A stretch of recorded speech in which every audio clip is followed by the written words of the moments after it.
ఆంధ్రప్రదేశ్ రాష్ట్రంలో కూటమి ప్రభుత్వ పరిపాలనపై ముందస్తు స్పందించడానికి మాజీ మంత్రివర్యులు కాకినాడ జిల్లా అధ్యక్షులు దాడిచెట్టి రాజా గారు మనతో ఉన్నారు. వారి మాటలను తెలుసుకునే ప్రయత్నం చేద్దాం. నమస్తే సార్, చెప్పండి. కూటమి ప్రభుత్వం అధికారంలోకి వచ్చి 2 సంవత్సరాల పరిపాలన ప్రజలకి ఎటువంటి పరిపాలన ఉంటుంది? ఈ రోజు ఎన్నికల ముందు సూపర్ 6 అంటూ అనేక హామీలు ఇచ్చారు. ఈ హామీలు అమలు చేస్తారా? అసలు ఏం చెప్తారు?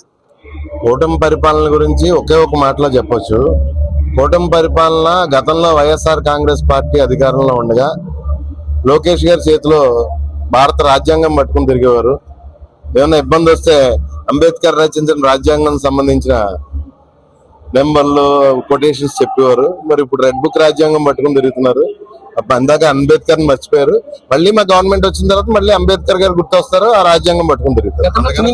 గతంలో తుని నియోజకవర్గంలో ఏ రాజకీయ నాయకుడు చేయని అభివృద్ధి విధంగా మీరు మంత్రి సమయంలో అనేక అభివృద్ధి కార్యక్రమాలు చేశారు. ఈ రోజు తునిలో మీ పాత్ర ఎలా ఉంది? రాబోయే రోజుల్లో కూడా ఈ యొక్క తూర్పుగోదావరి జిల్లాకు సంబంధించి మీ సారథ్యంలో, కన్నబాబు సారథ్యంలో ఎన్ని సీట్ల స్థానాలు గెలిచారు?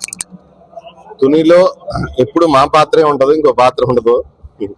అంటే అఫీషియల్ విజిట్ కి వచ్చి వెళ్ళిపోయి వాళ్ళ పాత్రలు ఏమి ఉండవు. దీనిలో ఎప్పుడు కూడా మా మార్క్ ఉంటది, మా పాత్ర ఉంటది. జనరల్ గా మేము అధికారంలో చేసింది 3 సంవత్సరాలు మాత్రమే. 2 సంవత్సరాలు కరోనా పోయినా మాకు అవకాశం ఉన్నంత వరకు అభివృద్ధి చేస్తాం. మీ పార్టీ అధినేత పైన యనమల రామకృష్ణుడు ప్రెస్ మీట్ పెట్టి నిన్న మాట్లాడిన మాటలు ఏం చెప్తారు?